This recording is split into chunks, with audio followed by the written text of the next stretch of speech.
What's up everyone? Welcome back to my YouTube channel at It's Vlog.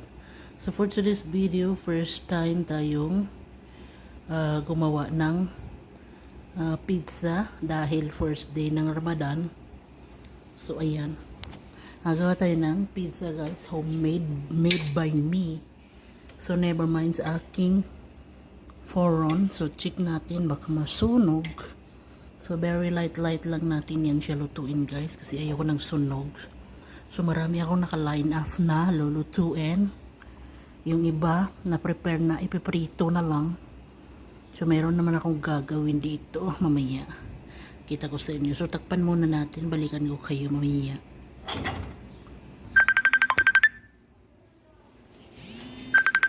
So paluto na ito siya guys. So ayan o. Ayan ang ating pizza, diba? Yummy.